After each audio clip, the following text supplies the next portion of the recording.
मायबाप हो, आज मी तुम्हाला 4 लेकरांची गोष्ट सांगणार आहे. ती तुम्हाला पण माहिती आहे. अशी 4 लेकरं की ज्यांच्या जन्माच्या वेळे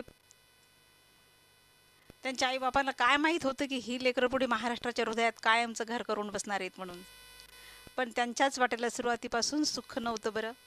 त्यांच्या जन्माबरोबर त्यांच्या कपाळावर संघर्षाची सावली होती, संघर्षाची. आळंदी नगरीतील एक विठ्ठलपंत नावाचे गृहस्थ होते. देवभक्त, विद्वान, मनानं विरक्त, संसारात राहून पण सारखे भगवंताच्या चरणावर. आणि त्यांचा विवाह रुक्मिणीबाईशी झाला. रुक्मिणीबाई अगदी साध्या, प्रेमळ, पतिव्रता. संसार सुखाचा होता दोघांचा. पण विठ्ठलपंताच्या मनाला संसारात काही गोडीच नव्हती, समाधान नव्हतं. आणि एक दिवस ते घर सोडून काशीला निघून गेले. त्यांनी संन्यास स्वीकारला. संत परंपरेनुसार त्यांचे संन्यास गुरु म्हणतात की श्रीपाद स्वामी होते. पण मायबाप हो, देवाच्या खेळाची गंमत बघा कशी असते. श्रीपाद स्वामींना जेव्हा असं कळलं की विठ्ठलपंत विवाहित आहेत, त्यांचं लग्न झालेलं आहे आणि त्यांची बायको म्हणजे त्यांची पत्नी रुक्मिणीबाई संसारात एकटीच आहे ती आणखी माऊली, ते त्यांच्या गुरूंनी त्यांना गृहस्थाश्रमात परत जाण्यासाठी आज्ञा केली. आणि गुरुची आज्ञा विठ्ठलपंतांनी मान्य केली आणि विठ्ठलपंत पुन्हा आळंदीला परत आले. रुक्मिणीबाईने नवऱ्याला पुन्हा पाहिलं. किती दिवस ते वाट पाहत होत्या, डोळ्यात तेल घालून रस्त्याकडे डोळे लावून त्या एकटक पाहायचे, कधी येतील कधी येतील. पण डोळ्यातले अश्रू आणि मनातला आनंद त्यांचा आता इतका वाढला की पुन्हा त्यांचा संसार सुरू झाला. आणि त्या संसारात पहिलं लेकरू जन्माला आलं ते म्हणजे निवृत्तीनाथ. माहिती का नाही आपल्याला? माहिती आहे ना? मग जन्म झाला ज्ञानदेवाचा, नंतर सोपान आणि शेवटी चिमुकली मुक्ताई. या 4 लेकरांनी इतकं त्यांचं घर भरून गेले की आईच्या कुशीत ही 4 लेकरं, वडिलांच्या डोळ्यात 4 स्वप्न. आणि मुक्ताई जर पाहिली का तर आईच्या पदराला धरायची आणि घरभर फिरायची. ज्ञानदेव तिची गंमत पाहायची कशी आईच्या मागं मागं मागं मागं असते म्हणून. सोपान खेळातच रमून जायचे. निवृत्ती मोठे, पण सगळ्यांना सगळ्यांची काळजी वाटायची एकमेकांना. रुक्मिणीबाई लेकराकडे पाहायच्या, देवाला म्हणायच्या, देवा मला धन नको, मला मान नको, काही नको रे परमेश्वरा, माझ्या लेकराच्या डोक्यावर तुझा हात असू दे आणि त्यांचं दुःख माझ्या वाट्याला दे, पण त्यांना ना दुःख येऊ देऊ नको त्यांच्या आयुष्यामध्ये. पण नियतीच्या मनात काही वेगळंच असते म्हणा. विठ्ठलपंतांनी पुन्हा संन्यास घेतला, पुन्हा गृहस्थाश्रम स्वीकारला. आता ही गोष्ट त्या कर्मठ लोकाला कुठं मान्य होती? सहन होत नव्हती ह्या लोकांना. त्या जे स्वतःला ज्ञानी विद्वान समजत होते ते मूर्ख. आणि त्या लोकांनी विठ्ठलपंताच्या घरावर बहिष्कार घातला. लोक बोलू लागले, लेकराकडं पण संशयाच्या दृष्टीने पाहू लागले. वाईट साईड त्यांच्या जे जिभेला येईल, जे तोंडात येईल ते शब्द ते काढू लागले त्यांच्याबद्दल. मायबापू जरा विचार करा, पण या 4 लेकरांचा काय अपराध होता हो? निवृत्तीनं कोणाला काय केलं होतं? ज्ञानदेवानं कोणाचं काय बिघडलं होतं? सोपान तर किती लहान होते अजून. आणि मुक्ताई, तिनं तर बिचारीने जगच नव्हतं पाहिलं काही, तिला काहीच कळत नव्हतं जगातलं. पण म्हणतात न, समाज दगड पाहून, वय पाहून दगड मारत नाही बरं. पण त्या आईच्या डोळ्यासमोर लेकरांना अपमान सहन करावा लागत होता, हे त्या आईला पाहवत नव्हतं. कोणत्याच आईला जगातल्या पाहवत नाही. रुक्मिणीबाईंना सुद्धा हे सहन होत नव्हतं. विठ्ठलपंतांचं मन काळी जितकं फाटून जायचं की वाटायचं की खरोखर देहत्याग करावाच आपण. आणि त्या शेवटी विचार करून करून त्या दोघांनी देहत्याग केलाच, अशी संत परंपरेमध्ये कथा सांगतात बरं का. आणि त्या घटनेनंतर त्या 4 लेकरांचं जग सगळं उद्ध्वस्त झालं. आई गेली, बाप गेला. मुक्ताई आईला शोधायची, घरातल्या एका कोपऱ्यात बसायची, रडायची. आईच्या साडीचा पदर हातात घ्यायची, आई आई आई आई म्हणून रडायची. कुठं गेली गाई, कुठं गेली गाई, पण काही उत्तर तिला येत नव्हतं, मिळत नव्हतं कुठून. आणि ज्ञानदेव हे सगळं पाहायचे. कशी भिरभिर भिरभिर पाखरासारखी चिमणी माझी घरभर फिरते आणि सारखी रडते म्हणून. बहीण रडू लागली की ज्ञानोबा जवळ जायचे, म्हणायचे, चिमणे काय झालं ग? तर मग ताई लगेच म्हणायची, दादा आई कधी परत येणार आहे रे? तर तेव्हा ज्ञानदेवाकडे काही शब्द नव्हते, त्यांना काही सुचायचे नाही, काय सांगावं हिला, कसं उत्तर द्यावं. फक्त तिच्या डोक्यावर हात ठेवायचे. आणि त्या दिवशी ज्ञानदेवाचं बालपण संपलं. ज्या दिवशी ज्ञानदेवांनी तिच्या डोक्यावर हात ठेवला. मोठे झाले ज्ञानदेव बहिणीकरता. निवृत्तीनाच्या त्या खांद्यावर 4 भावाची जबाबदारी होती, कारण ते मोठे होते. आता निवृत्ती मोठा भाऊ नव्हता, तर तो आता सगळ्यांचा आई झाला, बाप झाला, आधार बनला सगळ्यांचा. आणि त्याच काळात त्र्यंबकेश्वराच्या परिसरात निवृत्तीनाथांना गहिनीनाथ महाराजांचा अनुग्रह लाभला, अशी संत परंपरेमध्ये मान्यता आहे. आणि गहिनीनाथांनी त्यांना नाथ संप्रदायाची परंपरा देऊन टाकली. निवृत्तीनाथांना जे मिळालं ते स्वतःपुरतंच त्यांनी ठेवलं, नाही तर त्यांनी ज्ञानदेवाच्या अंतःकरणात ते ज्ञान रोवलं, पेरलं, रुजवलं आणि ज्ञानदेवानी गुरुच्या चरणावर मस्तक ठेवलं. आणि त्या दिवसापासून ज्ञानाची एक ज्योत पेटल्या गेली. ती ज्योत पुढे इतकी मोठी झाली की तिनं महाराष्ट्राचा सगळा अंधार दूर केला आणि घराघरात प्रकाश निर्माण केला. आणि त्याआधी त्या 4 भावंडांना स्वतःचा हक्क मागण्यासाठी, समाजाची मान्यता मिळवण्यासाठी पैठणला जावं लागलं. तो प्रवास म्हणताल तर एक प्रकारचा वनवासच होता.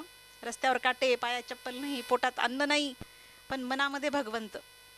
मुक्ताई दमली, मुक्ताई थकली की रडायची. ज्ञानदेव तुला जवळ घ्यायचे, सोपान पाणी आणायचे, निवृत्ती पुढे चालायचे, मार्ग दाखवत दाखवत एकामागे एक हे 4 भावंड निघायचे. आणि असं छोटं त्या 4 भावंडाचं छोटंसं कुटुंब रस्त्यानं चालायचं. मायबाप हो, रामाला 14 वर्षाचा वनवास होता, पण या 4 लेकरांना वनवास कोणत्या दिवसापासून सुरू झाला आणि कधी संपला याची काही गणता नाही बरं. त्यांना वनवासात राक्षस भेटले, शत्रू भेटले, सगळे भेटावेत ते दृष्ट भेटले, पण माणसाच्या मनातले भेद काही मिटले नाहीत. पण त्यांनी शेवटी माणसाच्या मनामनातले भेद मिटवलेच. ज्यांना राजसत्ता विरोधात नव्हती, पण समाजाची रूढी विरोधात होती, तरी पण त्यांनी कुणाचा द्वेष केला नाही. पैठणमध्ये त्याला ज्ञानाची परीक्षा द्यावी लागली, झाली पण त्यांच्या ज्ञानाची परीक्षा. संत परंपरेत म्हशीच्या मुखातून वेद म्हणवल्याचा एक मोठा प्रसंग आहे, महान प्रसंग आहे तो. आणि त्या प्रसंगाचा अर्थ एवढाच नाही की चमत्कार झाला, ज्ञानदेवाने चमत्कार करून दाखवला. परमात्मा कुणा एकाच्या मक्तेदारीचा नाही, हे सगळ्यात जिवंत उदाहरण त्यांनी दाखवून दिलं. ज्यांना समाजानं कमी लेखलं, समाज त्यांना स्वीकारत नव्हता, त्यानंच त्या समाजाला माणुसकीचा धडा शिकवला. समाजाची प्रकट ज्योत इतकी तेजस्वी झाली की ज्ञानदेवानी भगवद्गीतेचा अर्थ आपल्यासारख्या सामान्य लोकाला समजावा अशा मायबोलीत त्यांनी सांगितला. नेवास्यात ज्ञानेश्वरीचा ज्ञानयज्ञ सुरू झाला. समोर निवृत्तीनाथ गुरु, जवळ सोपान, मुक्ताबाईच्या मायेची सावली. ज्ञानदेवाच्या मुखातून गीतेचं अमृत वाहू लागलं. ते म्हणतात की माझी मराठीची बोलू कौतुके, परी अमृतातेही पैजा जिंके. मायबापू, ही केवळ मराठी भाषा नाही बरं, तर हा सामान्य माणसाच्या हातात दिलेला ज्ञानाचा दिवा आहे. ज्याला संस्कृत येत नव्हतं, ज्याला गीता समजत नव्हती, ज्याच्याकडे विद्वत्तेची सुद्धा कोणती पदवी नव्हती, त्याला भगवंताचा मार्ग समजला. खरोखर आपण एवढे अज्ञानी होतो, पण आपल्याला त्या ज्ञानापर्यंत ह्या 4 भावंडांनी नेऊन पोहोचवलं. ज्याला समाजानं दारात उभं केलं नव्हतं बरं का, त्याला ज्ञानदेवानी सांगितलं की तुझ्या दारात तोच परमात्मा आहे. आणि त्याच ज्ञानातून त्यांना जगाला दर्शन घडवून दिलं. ज्ञानाचं खरं ज्ञान काय असतं, परमात्मा काय असतो. देव फक्त मंदिरातच नाही हो, देव फक्त श्रीमंताच्याच घरात नाही, तर देव विद्वानाच्या शब्दातही, आणि विद्वानाच्या शब्दातही नाही, देव जीव मात्रात आहे. म्हणून ज्ञानदेवाच्या मुखातून, ज्ञानदेवाच्या वाणीतून एक मोठा संदेश आपल्याला पाहायला मिळतो. ते म्हणतात ना, जे खळांची व्यंकटी सांडो तया सत्कर्मी रती वाढो, भूता परस्परे पडो मैत्र जीवांचे. मायबापू, किती गहन अर्थ आहे, किती मोठी गोष्ट आहे ही. ज्यांनी त्यांना त्रास दिला, त्यांच्या वाईटाचं त्यांनी चांगलं मागितलं. वाईट लोकांबद्दल सुद्धा ते म्हणतात की वाईट माणसाचे वाईट पण जाओ, सगळ्या जीवामध्ये मैत्री भाव निर्माण हो. संताची किती मोठी उंची ना. ज्ञानदेवाच्या ज्ञानाची ज्योत पेटली, पण त्या प्रकाशामध्ये निवृत्तीनाथाचा गुरुस्वभाव होता, गुरुभाव होता, सोपाण्याची भक्ती होती आणि मुक्ताईची करुणा होती. चिमुकलीची त्या मुक्ताई वयानं लहान होती, पण अंतःकरणाने इतकी मोठी होती मायबाप हो. ज्ञानदेव कधी मनानं खचले नाहीत बरं, आणि कधी खचले तर मुक्ताईनं धीर द्यायचा. एकदा ज्ञानदेव इतके मनानं खचले आणि एका झोपडीत जाऊन बसले म्हणतात, अशी परंपरा आख्यायिका आहे. आणि मुक्ताई त्या झोपडीच्या दाराशी आली म्हणते, ज्ञानूदादा अरे दार उघडणं रे. आतून ज्ञानदादा काहीच आवाज देत नाहीत, उत्तर देत नाहीत. मुक्ताई पुन्हा म्हणते, दादा मी मुक्ताई न रे तुझी, इतका शांत का, दार उघडणं रे दादा, मी तुझ्या दाराशी बसले रे. आणि तिच्या ओठातून, तिच्या वाणीतून शब्द बाहेर पडतात, ओवीबद्ध होतात ते. ती म्हणते, दादा योगी पावन मनाचा, साहे अपराध जनाचा, कारे विश्वरागे झाले वन्ही, संती सुखे व्हावे पाणी. म्हणजे जगानं राग केला म्हणून संतांना राग धरायचा नसतो रे दादा, जग पेटलं तर संतांना पाण्यासारखं व्हायचं असतं. हे शब्द त्या चिमणीच्या म्हणजे मुक्ताईच्या मुखातून ज्ञानोबांनी ऐकले आणि दार उघडलं. मुक्ताई पट दिशा आत गेली आणि ज्यानं जगाला ज्ञान दिलं त्या भावाला एक लहानशी बहीण त्या दिवशी संतत्वाची आठवण करून देत होती. मायबापो, अशी ही चार भावंड आणि चार भावंडाची माया. निवृत्ती गुरु, ज्ञानदेव ज्ञान, सोपान भक्ती, करुणा मुक्ताई. चांगदेवाचा प्रसंग आला आता पुढे. तर तेव्हा ज्ञानदेवानी सिद्धीपेक्षा आत्मज्ञान मोठे हे त्यांना समजून सांगितलं चांगदेवांना. भिंत चालल्याची संत परंपरेमध्ये आख्यायिका आहे, पण आपण ऐकतो. पण त्याचा खरा प्रकाश असा आहे की अहंकार निवारावा आणि अहंकार निववावा. जगाला त्यांनी दर्शन दिलं. चमत्कार पाहायचा नाही आपल्याला, चमत्कार करणाऱ्या शक्तीच्या पलीकडेच एक सत्य पाहायचे आपल्याला. ती अशा रीतीनं की त्यांचा वनवास ज्ञानयात्रेमध्ये बदलला गेला. ज्यांना समाजानं बहिष्कृत केलं त्यांनी समाजाला ज्ञान दिलं. ज्यांच्या आईवडिलांना समाजानं दुःख दिलं त्याच लेकरांनी समाजाला प्रेम दिलं.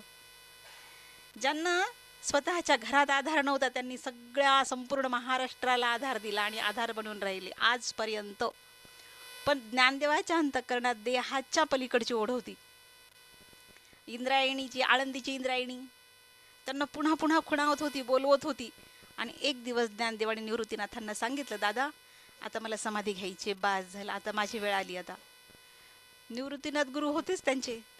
त्यांना ज्ञानदेवाचा निर्णय समजत नव्हता, पण ते भाऊ होते ना, म्हणून त्यांच्या अंतःकरणात किती आता वादळ उठला असेल बरं. मुक्ताईला सुद्धा ही बातमी कळाली. ती ज्ञानदेवाजवळ आली, रडू लागली, डोळ्यात पाणी आलं, आवाज थरथर कापू लागला. दादा आई गेली रे, बाबा गेले, एवढं सगळं सहन केलं, तूच आमचा आधार होतास ना, तू आम्हाला वाढवलंस, मोठं केलंस, आणि आता तू जाणार का? ज्ञानदेवाने मुक्ताईकडे पाहिलं आणि मुक्ताई म्हणू लागली, दादा तुझं ज्ञान नको आता मला, बस सांगू नको ज्ञान मला, मला फक्त आता माझा दादा हवाय. असं म्हणताना त्या संताचं सुद्धा हृदय हे लावतं श्रोते हो.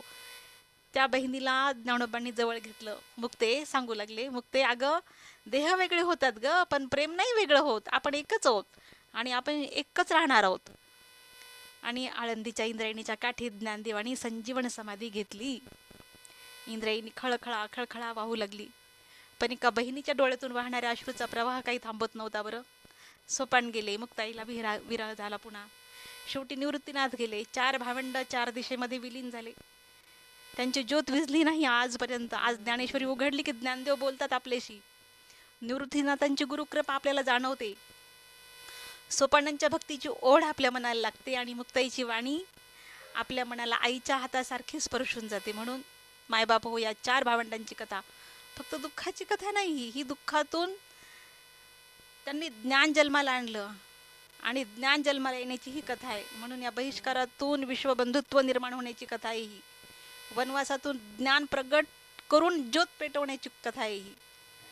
शेवटी त्यांच्या चरणी आपण एकच मागूया, दुरितांचे तिमिरे जावो, विश्व स्वधर्म सूर्य पाहो, जो जे वांछिल तो ते लाहो, प्राणी जात. श्रोते मायबाप हो, ज्यांच्या स्वतःच्या आयुष्यात अंधार होता त्यांनी जगासाठी प्रकाश मागितला. ज्यांच्या स्वतःच्या वाट्याला सुख कमी आलं त्यांनी जगाच्या सुखासाठी प्रार्थना केली.